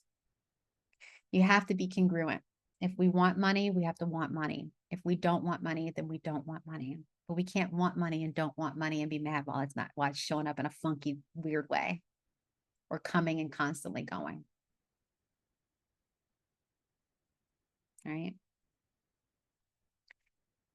Okay. I'm going to leave you guys with some reflections today. All right. Today was just opening session. It was a little heavy on the storytelling and I was getting to my vibe. So thanks for hanging out with me and getting the vibe. We'll be more concise. We'll get into it. We got activities. We've got stuff that you are going to enjoy doing. I'm very excited. Today was also an introduction to the school of old money. I want you to reflect on how you've been showing up in the school of money and your school of money and your classes and your tests with wealth, with abundance. How have you been showing up in the school of money and abundance? What subjects are you great at? I can rock a spreadsheet. I don't need to download anyone else's spreadsheets because I like making my own. What subjects are you great at? What subjects do you suck at, right? What classes have you been skipping? I find that, oh, I don't want to go check my bank account. I don't want to have a money date. I don't want to talk to my accountant. I wait till the last minute to do my taxes, right? I don't want to pay the bill until it's due. I pay all the bills really quick so I don't have to worry about it. It's not about the action. It's always the energetics underneath. Where have you flunked out? What has been the most challenging thing with money? Earning it, believing that you earned it, keeping it, not giving it away, giving it away. I don't know. Do you need study hall time or detention? I thought that was so funny. This could be like no spending month. Sit on your hands.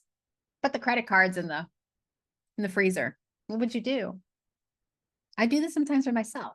I also do this with my body, which makes sense with the whole wealth. Like I'll go the winter without doing my eyebrows, like not shaving, no waxing and sugaring the poo, right? I just keep everything like wild and crazy. No spending, no nothing. And let me just refresh myself and look at my relationship to this for a moment. It's a good thing. It's a good thing to slow down. I did need to slow down. I'll tell you guys in full transparency that I thought I was ready for those AP classes. I'm like, I'm already making mid 5 figures every month in my business. I'm ready to be making 6 figures every month in my business. I thought that. I was rushing quick to it. I did. And I was not ready for it. Not at all. I took the classes and I got quickly to those 5-figure months. And then I flunked out. My energetics, my body, my mind, my mental was not ready for 6-figure months. I didn't even know why I needed 6-figure months, to be honest with you. We'll talk all about that. You're guys gonna love that exercise. There was a part of me, and I didn't even realize it, that wanted to just skip through my school of money, hurry up and just make the money, and then I would feel better. That's the theme of stopping that behavior. We get to do this. When you do something and you grow it and you cultivate it over time, it lasts a long time. My husband does a concierge moving. He has a concierge move company. And that's where people who just don't have time to move, don't want to deal with their move. Maybe they have kids, maybe they got a great job across the country. They don't want to deal with brokers, being like, oh, we're going to move your stuff. And then you're waiting a whole week for your stuff to be delivered, or it gets broken, or it's on another, he does. Yeah. So people hire him specifically to handle every detail of your move, like everything. All you have to do is get on a plane. We get you, he gets you like a hotel. People go on vacations while we move you. I don't do it. He moves you. Since we're like married, it's kind of cool to say we. Anyway, back to the story. And if you guys didn't know, I'm newly married, so that's why I'm acting all like goofy and giddy about it. But the point is, get back to the fucking story. Someone tell me what I was saying when I got off track.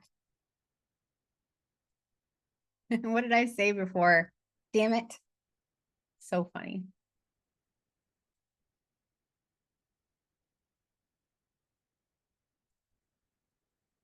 Someone tell me what I was saying. Why was I bringing up what he does?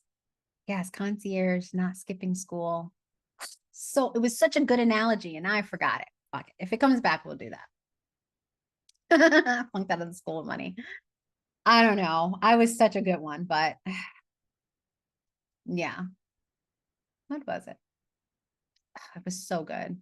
Taking AP classes. I love that you guys are like teeing it up. This is so good. You guys are so great. It's going to come back. Since you guys are doing this, I'm going to be like, come on, bring it back. Like, we're not going to stop. We're going to find it. Just hold on a second. What did he do? There was something about his business. Well, I'll just talk about that for a second. There's times where people are like, oh, I just want to hurry up and just get the move done. And we're like, can't really do that. You gotta let us go through the whole process. We'll leave it like that for now. It was more potent than that, but it'll come back when it's time. Wanted to speed it up to feel better. Yeah, there was something like that. There was. I want to skip through the money school, make a lot, not actually be a change person. That's the thing. Yeah. Wanting to quickly get the money, but not wanting to be a change person. Yeah, I did not see that. And I realized it. I was like, oh my God, I'm over here just like trying to accumulate, trying to get, thinking that life would feel better. I would relax, but really I'm not evolving as a person. When I evolve as a person, and really evolve is be who you're meant to be, right? Evolve into who you're supposed to be, who you really are, then the money changes. I'm so sad that didn't land. It's like bothering me. I can feel it energetically. I'm like, that was such a good story. And it totally went out the window. I'm giddy about being married. What a loser. This is the little girl in me, and she talks like this. Anyway, we're gonna relax. We're gonna recode. We're gonna remove the pressure and the anxiety, and we're gonna start have fun. We're gonna start having fun with you building your money, calling in your money, letting the magic of your money come to you. It's one of my most fun things to do with people. Instead of trying to get the top grade in the class so freaking fast. Okay. Okay. We've talked about the course. I think it's really cool because the course we get to do the specialized stuff, but enough with the metaphor with school. I think you guys get it. I think we're fine with that. But I did think it was funny that as we were writing the outline for today, I'll tell you what my guides and I were saying. We're like, we get to do this specialized school thing inside of the course. So you get to your unique health blueprint and calling that tailors to your development. I was like, oh, that sounds good. That's true. And I was like, is that true? I'm like, yeah, that's actually true. I do check myself, guys. That's very important. But they were making fun of, we were kind of sitting down and making fun of the people who force you to like chant money, money, money, money, money. And it's all about like calling in money by chanting money. I thought that was very funny. I know. Thank you for laughing. I appreciate it. Look, we're not doing that. This is your specialized experience and transforming your relationship to money. We're not going to be like, here's the spreadsheet. Here's what you need to do. And now go and sit with money and tell money this. No, that hasn't worked. It hasn't worked. I don't think it works. Here's the questions, giving you guys homework, and we're going to log off for the night, but I'm going to leave a moment for you guys to unmute and share or ask any questions as we wrap up. But here's my questions. We're also going to email these out to you, so don't feel rushed to like write them down. If you can write them down, that's great. Here's your questions for today. What do you want to be true for you in your life, in your lineage, in your calling with money? What do you want to be true for you with money?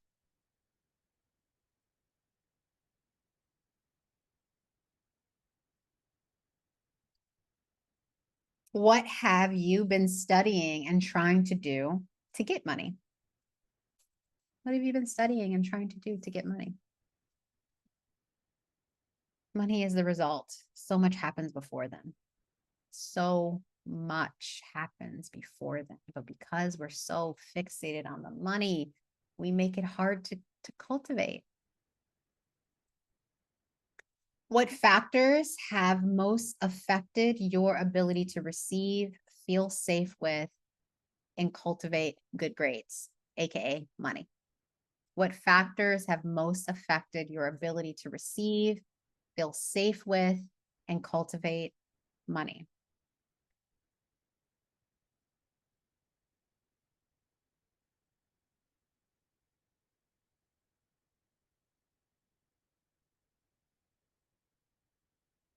And how are you inspired to look at money and learning how to cultivate it differently? How are you inspired to look at money and learn how to cultivate it differently?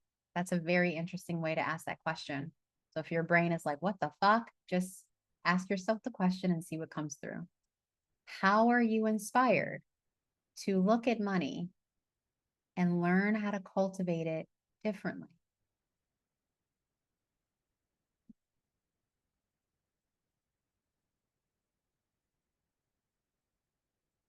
I was rushing into my money school. You guys were on it. I can't believe it's not.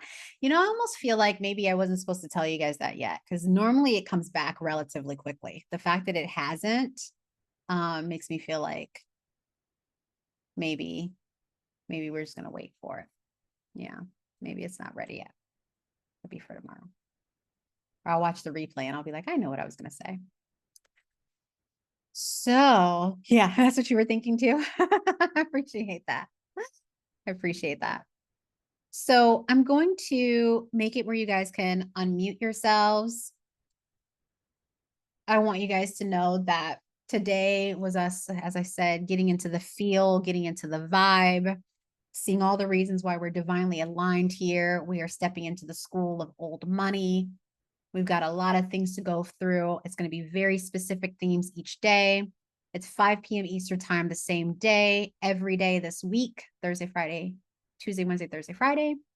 You will get an email with the replays. You don't have to worry about that. The community space is open in case as you're metabolizing things, you want to come in and share or ask a question. And if you don't know this already, I think some of you guys witnessed this. When you share in the chat, we're going to be bringing through things that's specific for you. That's just how I roll, and it makes it really fun. It gets you getting what you need even more than what Spirit gave me. It also keeps all of the energy flowing in the space. So if that speaks to you, if you want to be brave, if you want to move some energy in your life, share it in the chat, bring your questions, all of the things. So with that in mind,